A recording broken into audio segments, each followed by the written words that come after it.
আমার মার তো কোনোদিন ফেসটাও আমি দেই নাই। যখন আমি সিজারে জন্মগ্রহণ করি তখন আমার মা খালিদপুর ক্লিনিকে বসে মারা যায়। তা আমি এতিম, আমি আল্লাহর দ্বারে কমু। আমার যা কষ্ট হইতাছে না, আমি মানুষের দাদা হাত পাইতে পাইতে খাইতেছি না, আল্লাহ দেখতেছে না, আল্লাহর বিচার একদিন করব। এই রাষ্ট্রে কি কম মানুষ আছে? হ্যাঁ, চাইলে তো হেল্প করতে পারে, 500 টাকার ব্যাপার, চাইলে তো হেল্প করতে পারে, কিংবা আমার হাতটা ধইরা লগে করে বড় বাজার নিয়ে যাইতে পারে, এমন কোন দয়ালু ব্যক্তি নাই।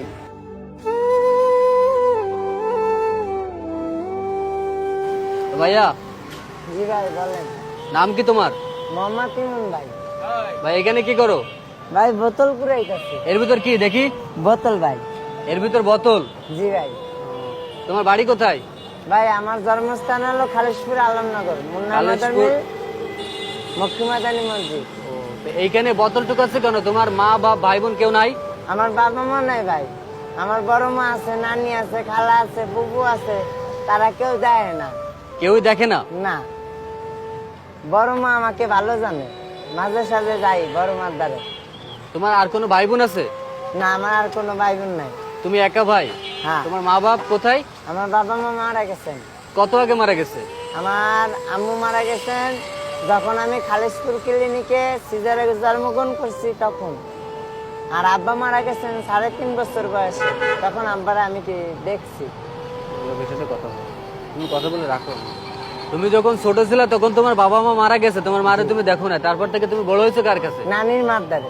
নানির মার দ্বারে। ধারে। এখন তোমার তারা কোনো খোঁজ খবর নেয় না? বড় মা নাই। বড় মা নেয়? হ্যাঁ, বড় মা। তুমি কি পড়াশোনা জানো? না, কদিয়ে গাও কইতে পারি না। কিছুই কইতে পারো না? না। তো সারাদিনে এই যে তুমি এই বোতল টুকাই, কয় টাকা হয় তোমার এতে? এই ধরেন 50 টাকা, 100 টাকা কোনোদিন, 200 টাকা কোনোদিন হয়ও না। এই তোমার বাবা যখন বেঁচে ছিল তখন কি তোমার সাথে ভালো ব্যবহার করতো? হ্যাঁ।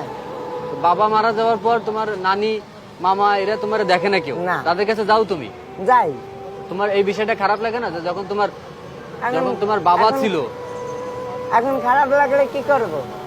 এখন তারা দেখে না, এখন কি করব? তো তুমি আগে করতে কি? আমি রিক্সা চালাইতাম, আগে মোটর রিক্সা চালাইতাম। মোটর- আমি শিববাড়ি মোড়ে বিআইটিসি বাসে অ্যাক্সিডেন্ট হয়েছি। অ্যাক্সিডেন্ট করছিল? হ্যাঁ, আমার এই কিভাবে? মাথায় সেলাই আছে, এই মাথায় রাউন্ড সেলাই আছে। তো আগে রিক্সা চালাইতে? রিক্সা কি তোমার ছিল? না, ভাড়া চালাইতাম। ভাড়া চালাইতে? হ্যাঁ। তো এখন কিছু করো না? না, এখন বাড়ি কোনো কর্ম করতে পারি না। বাড়ি কোনো যদি আমার কেউ একটু সাহায্য করতো কিংবা সহযোগিতা করতো তাহলে আমি আগে ছোলা, চিড়া ভাজা, বাদামে বিক্রি করতাম খুলনা নতুন রেল স্টেশনে। আমার তো 500 টাকা পুঁজি নাই। 500 টাকা পুঁজি হলে এই বড় বাজারের আমি মাল কিনা, পিপি কিনা, মোম কিনা আমি বিক্রি করতে পারতাম। মানে তোমার কাজ করার ইচ্ছা আছে কিন্তু তোমার কাছে পুঁজি নাই বিধায় তুমি কাজ করতে পারছো না। হ্যাঁ। যদি কেউ তোমার এই হেল্পটা করে হ্যাঁ, তাহলে তুমি কাজ করবে আর কি, তাই তো? হ্যাঁ, আমি করব। তোমার মা বাবার কথা তোমার মনে পড়ে না? মনে পড়লে এখন কি করব, কারণ মা বাবা তো এই পৃথিবীতে নাই। একটু জোরে কথা বলো। মা বাবা তো এই পৃথিবীতে নাই, মনে পড়লে এখন কি করব? মনে পড়লে খালি কান্দা হয়েছে, বুঝছেন? কারণ মা বাবা থাকলে আজ আমি বোতল ঢুকাইতাম না, আজ আমি স্কুলে যাইতাম, মাদ্রাসায় যাইতাম, সবাই মা বাবার হাত ধরে ঘুরে বেড়ায়, কিন্তু আমি মন পারি না। এই যে সবার দ্বারে 2টা 5টা চাইয়া খাই, বোতল কুড়াই খাই, কি করব? না পারবো একটা বাড়ি কর্ম করতে, না পারবো কিছু করতে, আমারে কেউ কর্ম দিতে চায় না। কারণ হ্যাঁ বলো। কারণ আমার তো বাড়ি কোনো কর্ম করার সামর্থ্য নাই। না পারবো একটা ড্রাম টানতে, না পারবো কি করতে, কারণ আমার একটা পাও ছোট, একটা পাও বড়। কারণ আমার একটা পা এসএসএ প্লেট বসানো ছিল, আমার কেরাস ছিল এসএসএ, আমার প্লেটটা বাইর করার পর কেরাস আর একজনকে দিয়ে দিচ্ছি, ঠিক আছে? তার মানে আমাকে এই বোতল কুড়াই খাইতে হয়। এখন মামা আছে, তারা দেখে না, গেলে দূর দূর করে তারাই দেয়। তোমার বাবা যখন বেঁচে ছিল তখন কি তোমার মামা তোমার সাথে ভালো ব্যবহার করতো? হ্যাঁ, মামা করতো, নানি করতো, খালা করতো, সবাই করতো, এখন আর কেউ করে না। তুমি বললা যে তোমার বাবা মারা যাওয়ার পর নানির কাছে থাকতা, তখন তুমি পড়াশোনা করতে চাইলেও তোমার পড়াশোনা করতে যাইতে দিত না, তোমারে বলতো ভিক্ষা করতে, কাজ করতে, সেই টাকাগুলো তোমার নানির কাছে দেওয়া লাগতো। হ্যাঁ, তো তখন যখন তুমি ইনকাম করে দিতে রিক্সা চালাতে, তখন তোমার নানি কেমন ব্যবহার করতো তোমার সাথে? তখন ভালো ব্যবহার করতো।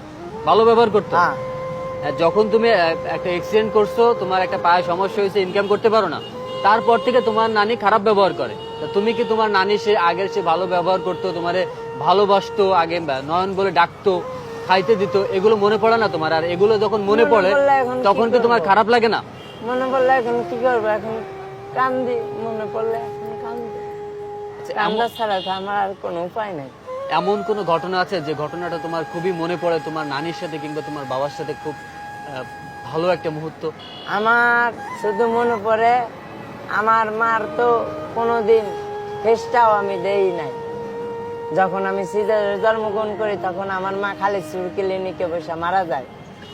আমার যখন আমি পৃথিবীর মুখ দেখি তখন আমার বড় মার কোলে, আমার নানি মার কোলে। আমার বড় মা আমারে খুব ভালো জানে, ঠিক আছে, আমারে খুব ভালো জানে, এখনো গেলে ভালো জানে, ফালাই যায় না। কিন্তু মামারা, নানিরা, হ্যাঁ, খালারা, ফুবুরা, এরা হিংসা করে।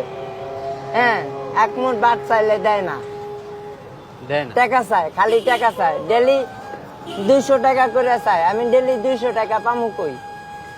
তুমি বলতে পারো না যে আগে তুমি যখন ভালো ছিল তখন তুমি কাজ করে ইনকাম করে দিতে পারতে, কিন্তু এখন তো তোমার একটা পায়ে সমস্যা, তোমার তো কেউ কাজ দেবে না।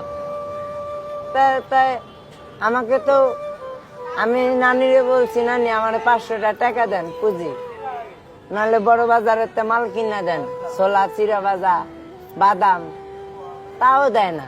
মামারে সিএনজি কিনা দিছে, মামা কল লগে লগে মামারে সিএনজি কিনা দিছে, খালারে গার্মেন্টসে ঢুকাই দিছে, ছোট খালারে বড় গার্মেন্টসে ঢুকাই দিছে, আমারে কিছুই দেয় না। তা আমি এতিম, আমি আল্লাহ দ্বারে কমু, আমার যা কষ্ট হইতাছে না, আমি মানুষের দাদা হাত পাইতে পাইতে খাইতেছি না, আল্লাহ দেখতেছে না, আল্লাহর বিচার একদিন করব। এই মুহূর্তে যারা এই ভিডিওটা দেখছেন, দেখুন, একটা ছেলে তার মা নাই, বাবা নাই, এতিম, নানির কাছে থাকতো। যখন সে ইনকাম করতে পারতো তখন তার নানি তার সাথে ভালো ব্যবহার করতো। একটা দুর্ঘটনায় তার একটা পায়ে সমস্যা হওয়ার কারণে ইনকাম করতে পারে না, তখন তার নানি, মামা সবাই তার সাথে খারাপ ব্যবহার করে।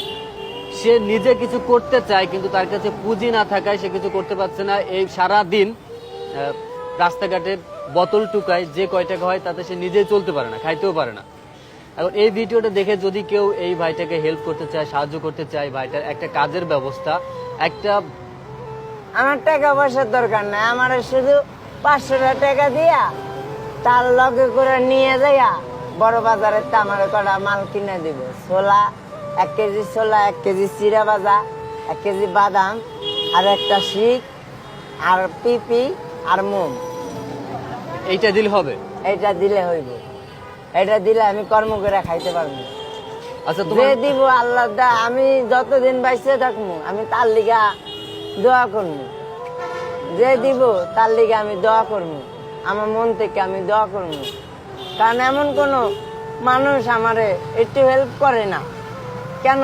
এই রাষ্ট্রে কি কম মানুষ আছে? হ্যাঁ, এই রাষ্ট্রে কি কম মানুষ আছে?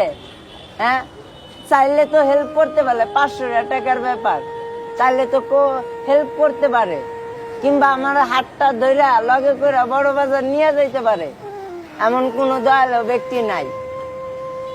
আচ্ছা নয়ন, যদি তোমার এই ভিডিওটা দেখে যদি কেউ তোমার হেল্প করতে চায় তাহলে তোমার কোথায় আসলে পাবে? তুমি কি ফোন ব্যবহার করো?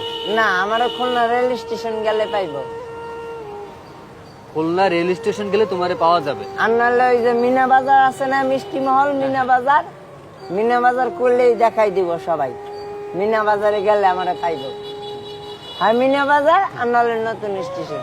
এই মুহূর্তে যারা এই ভিডিওটা সম্পূর্ণ দেখছেন তারা একটু হলেও বুঝতে পারছেন যে একটা এতিম ছেলে, তার মা বাপ যখন ছিল তখন সবাই তার সাথে ভালো ব্যবহার করতো, এখন একটা অ্যাক্সিডেন্ট হওয়ার পর নিজে কিছু ভারী কাজ করতে পারে না, তারপরেও সে চাচ্ছে যে একটা ঝালমুড়ির দোকান কিংবা কোনো একটা চায়ের দোকান দিতে। তো যা দেয়, হ্যাঁ, এই সাহায্যটুকু যদি কেউ করতে চাও না, আমি ভিক্ষা করতে আমি চাই না, তো অবশ্যই আমি মানুষের দ্বারে 2 মুঠা ভাত চাই না, চাইয়া খাইতে চাই না আমি। আমি কর্ম করে খাইতে চাই। কর্ম করে খেতে চাও। এখন যদি কেউ হেল্প করতে চায় অবশ্যই নয়নের সাথে যোগাযোগ করবে। আর নয়নের সাথে যোগাযোগ করতে হলে খুলনা রেল স্টেশনে কিংবা আর কোথায় আসলে পাবে তোমাকে? মিনা বাজার। মিনা বাজারে আসলে তোমাকে পাবে। হ্যাঁ। আমার নাম তো মোহাম্মদ তুমি কি ইমন। দুপুরে খাওয়া দাওয়া করছো? না, দুপুরে খাওয়া দাওয়া করো নাই? না। এখন বাজে 5টা বাজে গেছে বিকাল। সকালে খাইছিলা? না, সকাল থেকে এখনো কিছু খাও নাই? কালকে রাত ধরে এখনো কিছু খাই নাই আমি। এখন আমি আমার পেটটা দেখেন আপনি। এখন আমার আমি পেটটা তোমারে টাকা দিতে চাচ্ছি, তুমি কি খাবা নাকি টাকা নিবা, কোনটা করবা? দেখেন। এখন আপনার যেটা ভালো মন চায় আপনি সেটা করেন। আমি যদি তোমাকে খাওয়াই সেটা ভালো হবে না টাকা দিলে তোমার ভালো হবে? আপনার যেটা মন চায় আপনি সেটা করবেন। আচ্ছা ঠিক আছে, এখন তুমি আমার সাথে চলো, আমি তোমার এখন খাওয়াবো।